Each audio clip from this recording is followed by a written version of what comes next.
우리 이제 하나님께서 주신 말씀 함께 보겠습니다. 하나님께서 오늘 우리에게 주시는 말씀은 마태복음 5장 10절 한 절 말씀입니다.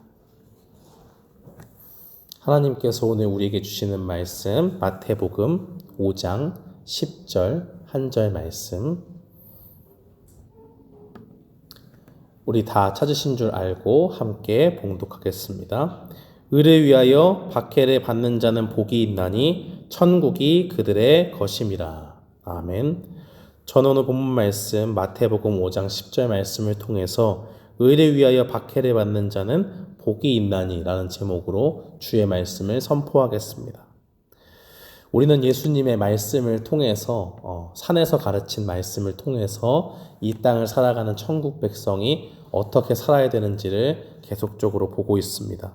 오늘 이 예수님의 말씀은 이 산에서 가르치신 산상수훈의 이 팔복의 내용들 중에서 대망의 마지막 말씀이라고 볼 수 있습니다. 우리는 예수님께서 성도들에게 이 땅을 사는 천국 백성이 과연 어떻게 살아야 되느냐라는 것을 보여주실 때에 오늘 말씀을 통해서 의를 위하여 핍박을 받는 자가 복이 있다 하신 그 주님의 말씀을 마음에 새겨야 됩니다. 그런데 우리가 이 말씀을 기억할 때에 바로 앞에 했던 말씀과는 너무 대조된다는 것을 좀 볼 수가 있어요. 앞에서는 화평에 대한 말씀을 하시면서 누구든지 화평을 쫓아서 나아가는 그런 성도의 모습을 우리에게 그려주었습니다. 우리가 그런 모습으로 세상과 하나님을 화평케 하신, 죄인과 우리들을 화평케 하신 그 예수님의 모습을 닮아서 우리가 이 땅 가운데 교회 안에서든 교회 밖에서든 화평케 하는 자가 되라라고 그렇게 말씀을 했어요. 그런데 이상한 것은 우리가 이렇게 세상과 화평하기를 원하잖아요. 예수님을 닮아서 적을 만들지 않고 언제나 모든 사람들에 대해서 화평하기로 그렇게 결단하며 나아가는데, 그 화평을 추구하면서 나아갈 사람들이 받는 그 다음의 말씀은 박해에 대한 말씀입니다.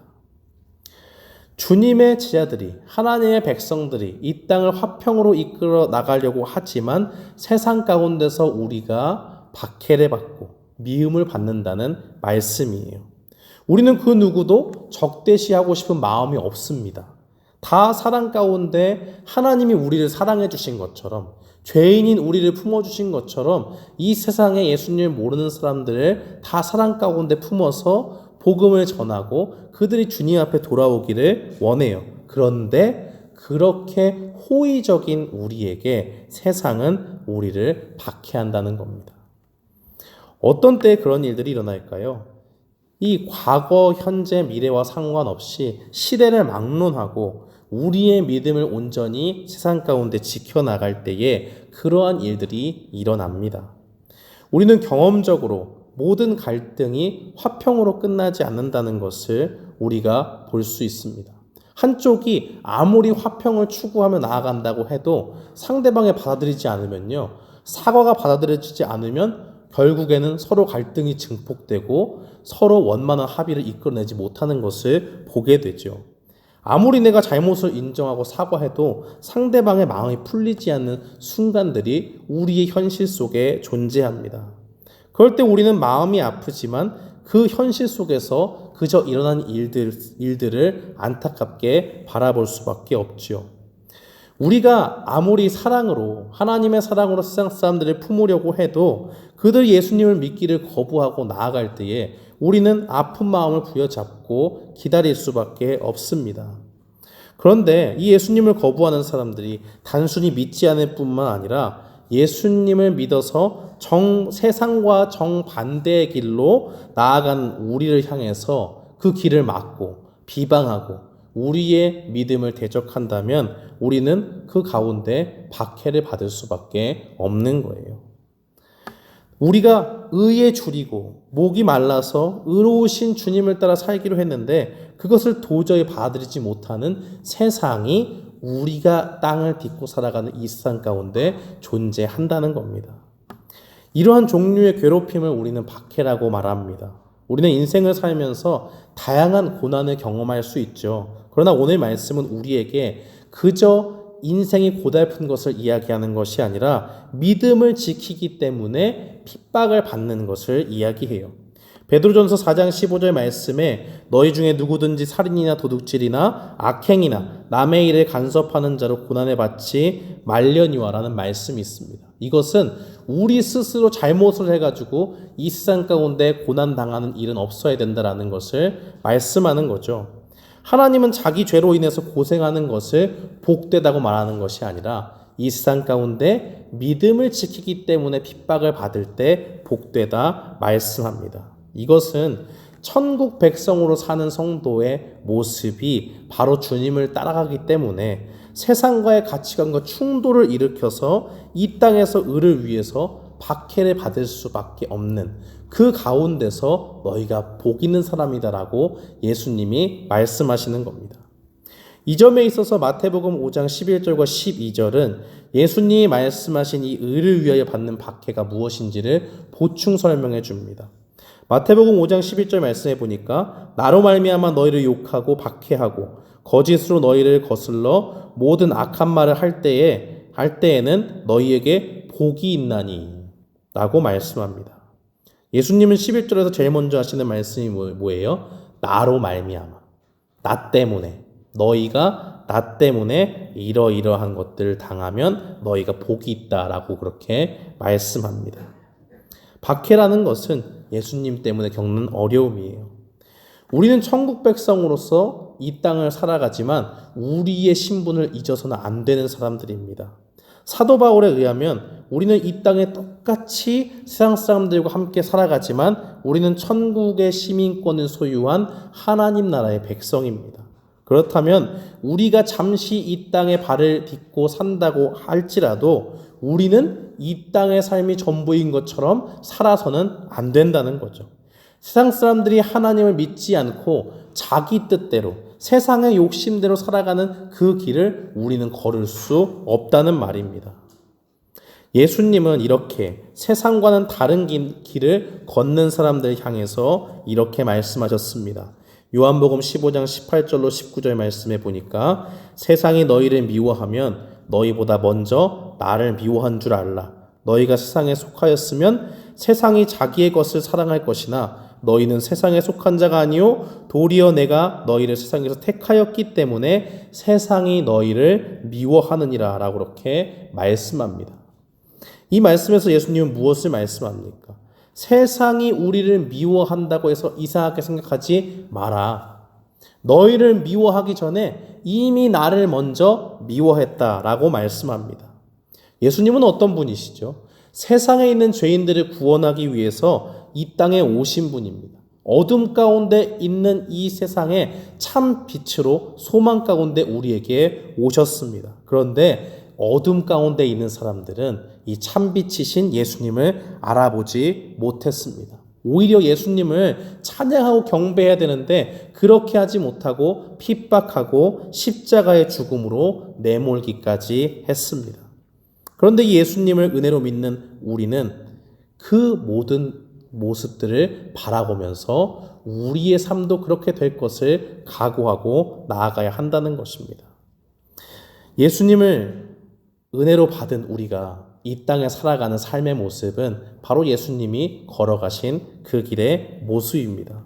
그래서 주님이 주신 말씀을 따라 어떻게든 살고자 하는 사람들은 세상이 예수님을 미워한 것처럼 우리도 세상 가운데 미움을 받는다는 것을 당연하게 받아들이게 되는 겁니다.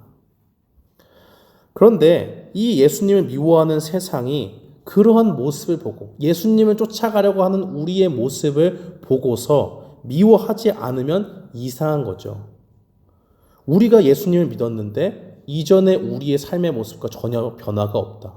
우리 주변에 있는 사람들과 가치관이 전혀 충돌하지 않는다. 사는 삶의 방식이 똑같다. 그러면 문제가 있는 겁니다. 오히려 우리는 어떻게 살아야 돼요? 세상에 속한 줄 알았는데 그것이 아니라 전혀 반대로 행하는 사람이 되어야 됩니다. 문화가 서로 부딪히는 거예요. 사상이 충돌하는 겁니다. 예수님을 미워한 것처럼 다른 사람들이 우리를 미워할 수밖에 없어요. 우리가 시비를 건 게 아니고요. 그 사람들이 죄악을 따라 살기로 결단하고 나아가는 것과 반대로 우리는 죄를 버리고 오직 예수님만 쫓아 나아가는 사람들이기 때문입니다. 그래서 사도는 증거하기를 디모데후서 3장 12절에 이렇게 말했습니다. 무릇 그리스도 예수 안에서 경건하게 살고자 하는 자는 박해를 받으리라. 무슨 말씀입니까? 예수님을 따라 살기로 작정을 하고 모든 사람이 짓는 죄 가운데서 나의 유익을 구하지 않고 나의 이익을 다른 사람들을 속여서 이득을 취하지 않는 그러한 길로 나아가는 사람들은 예수님께 속한 사람이에요. 그런데 그 사람이 그렇게 한 명이 하면 다른 사람들이 다 불편해지잖아요. 너만 뭐가 잘나서 그렇게, 너만 뭐가 그렇게 깨끗해서 그렇게 사냐라고 시비가 걸리는 겁니다. 바로 이러한 모습이 세상과 우리가 충돌하는 거예요. 세상 사람들은 세상에 사는 방식대로 남을 속이기도 하고 사탄의 모습처럼 거짓으로 속이고 다른 영혼들을 무너뜨리면서 자기의 유익을 취하려고 하지만 예수님 믿는 사람들은 그러한 모습을 잠깐 생각만 해도 마음에 찔림이 오는 거예요. 불편함이 우리에게 오는 겁니다. 왜요? 예수님은 그렇게 살지 않으셨기 때문이죠. 예수님은 오히려 자기가 멸시와 천대를 받아도 자기의 죽음을 통해서 많은 유익을 얻을, 구원을 얻을 죄인들을 불쌍히 여기셔서 자기의 권리를 포기하신 것을 보지 않습니까? 그 가운데 죄악이 없고 그 가운데 거짓이 없고 오직 참되신 주님의 말씀을 순종하면서 나아간 것이죠. 그렇기 때문에 우리가 예수님을 따라 산다라고 하는 것은 세상의 모든 세속적인 방법, 죄악된 것들, 거짓된 모든 것을 다 버리고 정반대의 길을 택하는 것입니다. 이것이 예수님을 믿는 우리에게는 피할 수 없는 숙명과도 같은 것임을 예수님은 우리에게 알려주는 겁니다. 예수님을 믿으면 우리의 믿음 때문에, 예수님 때문에 이 세상에서 받지 않아도 될 박해를 받을 수밖에 없습니다. 예수님은 그분을 따르는 제자들에게 왜 이렇게 크나큰 시련을 주실까요? 누가 봐도 고생스럽고 경험하기 싫은 일인데 예수님은 오히려 이런 사람들이 복이 있다라고 왜 말씀을 하십니까? 이것은 고생스러운 일처럼 보이지만 결론을 놓고 보면 결국에는 우리가 기뻐해야 될 이유가 되기 때문입니다. 마태복음 5장 12절 말씀에서 예수님은 이 점에 대해서 분명히 증거하십니다. 기뻐하고 즐거워하라. 하늘에서 너희의 상이 큼이라. 너희 전에 있던 선지자들도 이같이 박해하였느니라. 예수님은 지금 이 땅에 속하지 않은 우리에게 땅에서 받을 수 있는 상과는 비교할 수 없는 하늘의 상이 박해를 견디는 자에게 있다라고 말씀합니다. 비록 우리는 예수님 때문에 이 세상에 당하는 갖가지 고난을 경험할 수 있습니다.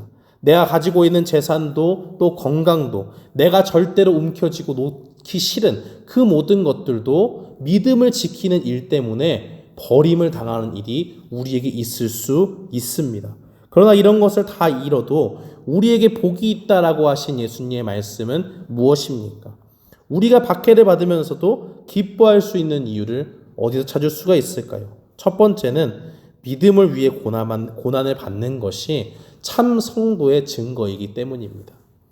예수님은 하나님이 보내신 선지자들을 빗대어서 박해를 받는 사람들의 모습을 말씀하셨습니다. 너희 전에 있던 선지자들도 이같이 박해하였느니라. 누가요? 세상이. 이 세상이 호의적으로 굴지 않았다는 거예요. 하나님의 말씀을 들고 이 땅에 와서 주의 복된 말씀을 전하는데 왜 박해를 합니까? 이 세상 가운데 있는 사람들은 거짓의 영으로 가득 찼기 때문입니다.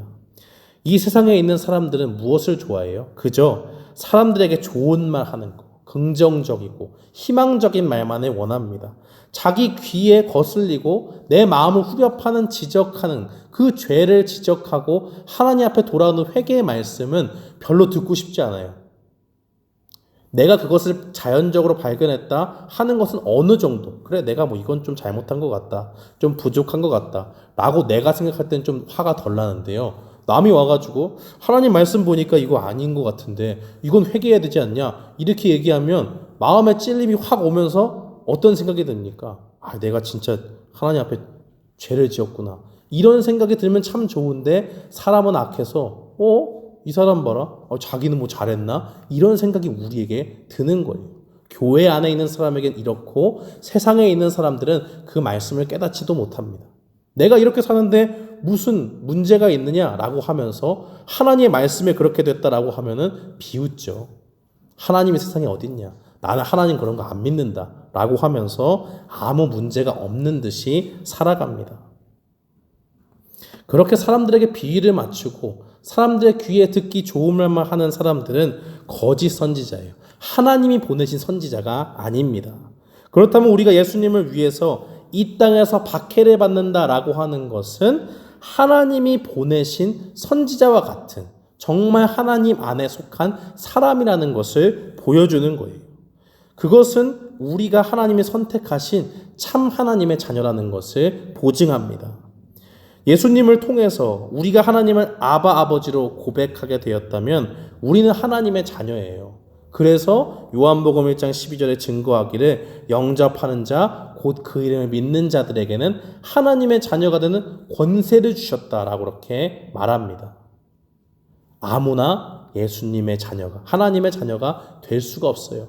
하나님의 그 크신 은혜 가운데 택함 받은 자만 하나님의 자녀가 될 수 있는 특권을 누리게 됩니다. 누구를 통해서요? 예수님의 믿음으로. 자녀이면 그럼 무엇입니까? 부모의 보호를 받고 부모로부터 모든 것을 공급받고 결국에는 부모의 가진 모든 것을 합법적으로 받을 수 있는 상속자가 되죠. 그래서 로마서 8장 17절은 증거하기를 자녀이면 또한 상속자 곧 하나님의 상속자요 그리스도와 함께한 상속자니 우리가 그와 함께 영광을 받기 위하여 고난도 함께 받아야 할 것이니라 라고 그렇게 말씀합니다. 우리는 언제나 주님이 주시는 좋은 것들만 생각해요. 우리 눈에 보기 좋은 것.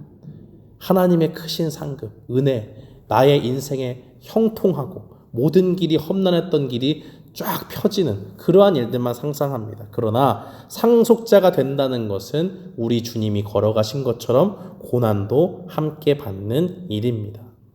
우리가 이 땅에서 박해를 받는다면 우리가 기뻐해야 될 이유가 무엇입니까?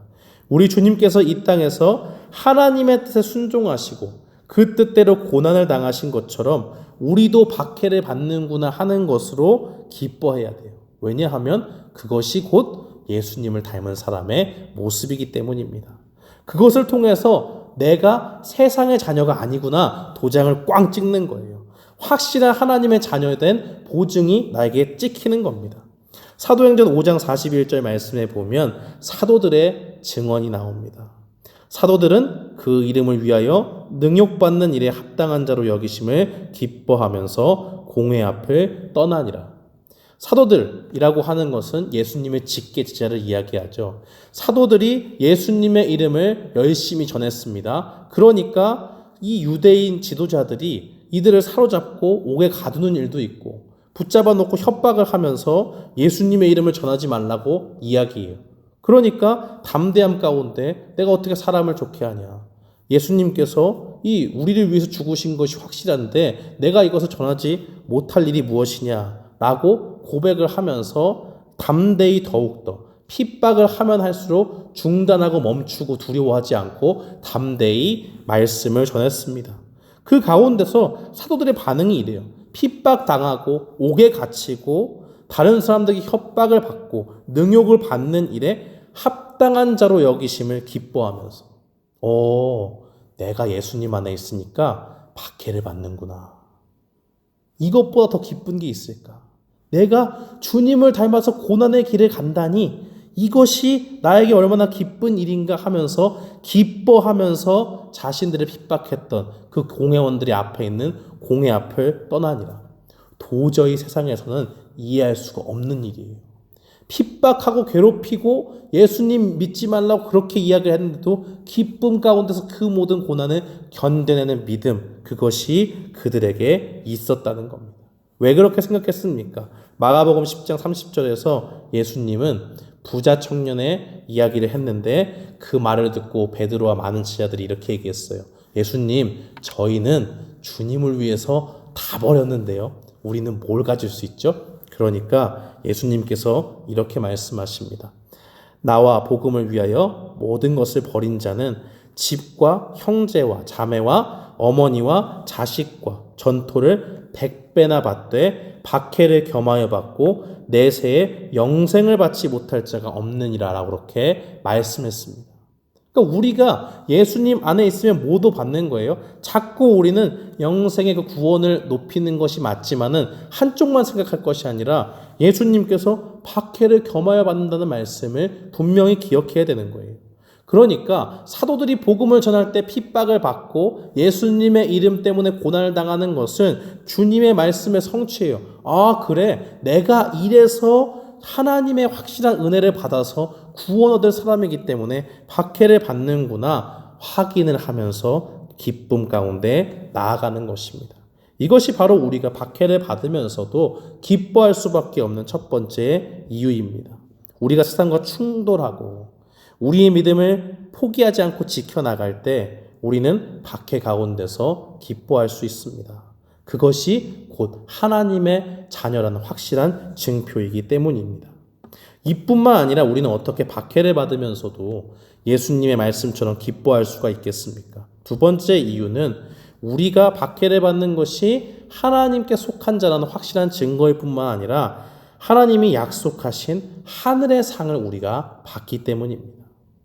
예수님은 박해를 받는 자들에게 기뻐하고 즐거워하라. 하늘에서 너희의 상이 큼이라 라고 그렇게 말씀합니다. 여기서 말하는 하늘의 상은 무엇입니까? 이 땅에서 받는 일시적인 기쁨 위에서 누구한테 상 받는 것과 비교할 수 없는 거예요. 하늘의 상이라는 것은 무엇입니까? 하나님이 직접 준비하신 상입니다. 이 세상의 일시적인 것과는 전혀 다르게 영원한 것이에요. 우리가 이 땅에 있는 이 상을 받고 그것을 잠깐 기뻐하고 그것을 집에 두고 이렇게 있으면 누군가가 훔쳐갈 수 있잖아요. 그러나 하늘의 상은 하나님께 속한 것으로 그 누구도 빼앗을 수가 없습니다. 곧 예수님은 박해를 받는 그들에게 영생, 바로 하나님이 주시는 그 천국 백성이 되게 하는 그 구원의 은혜를 말하고 있는 것입니다. 이것은 곧 우리가 천국을 소유한 사람들이고 박해를 받는 사람들이 결국에는 이 땅에서의 삶이 고난 가운데 살 수 있지만은 그 가운데 주님이 예비하신 천국으로 들어가는 그 참된 복을 얻게 된다라는 것을 보게 되는 겁니다. 사랑하는 성도 여러분, 우리는 비록 이 땅에서 박해를 당하지만 기뻐해야 됩니다. 우리의 믿음을 좀 힘들다고 예수님 때문에 쓸데없이 다른 사람들과 갈등이 생긴다고 해서 그 믿음을 포기해서는 안 돼요. 그렇게 되면 참된 것을 잃고 영원한 것도 잃어버립니다. 참된 성도의 확실한 증거는 예수님 때문에 고난을 당하는 겁니다. 또한 우리에게 그 고난 가운데 있을 때에 이 세상이 줄 수 없는 크신 하나님의 영생의 복을 우리 가운데 주시는 그러한 하늘의 상급이 기다리고 있다라는 것을 우리가 기억해야 됩니다. 오늘 이 말씀을 듣는 우리에게 예수님은 이 세상과 타협하지 말고 담담히 믿음을 지키고 주님이 주신 믿음 가운데 이 세상과 정반대의 길로 가라고 말씀하십니다. 그 가운데 세상 사람들이 우리를 핍박해도 우리는 그것을 포기할 수 없습니다. 그러한 결단으로 주님 앞에 나아가야 됩니다. 예수님은 주님을 따라가는 성도들에게 요한복음 10장에서 양들이라고 말씀하셨습니다. 그러면서 이렇게 말씀하세요. 내가 그들에게 영생을 주노니 영원히 멸망하지 아니할 것이요 또 그들을 내 손에서 빼앗을 자가 없느니라 라고 그렇게 말씀합니다. 사랑하는 성도 여러분, 우리가 믿음을 지킬 때에 우리가 생각지 못한 고난과 환난이 우리에게 올 수 있습니다. 그러나 어떤 일이 우리에게 닥쳐도 우리가 주님의 것임은 확실합니다. 우리가 변치 않는 하늘의 시민으로 남을 것이고 주님이 약속하신 확실한 천국의 소유를 우리에게 주실 줄 믿습니다. 그러므로 오늘도 우리의 삶 속에서 우리의 확실한 위치를 알고 박해 가운데서 믿음을 지키는 일 가운데서 어떠한 역경이 와도 주님이 주시는 그 약속의 상을 바라보고 우리가 참된 하나님의 자녀임을 증거하는 그 고난을 기쁨으로 견뎌내며 나아가는 우리 모두가 되기를 주님의 이름으로 축원합니다. 아멘.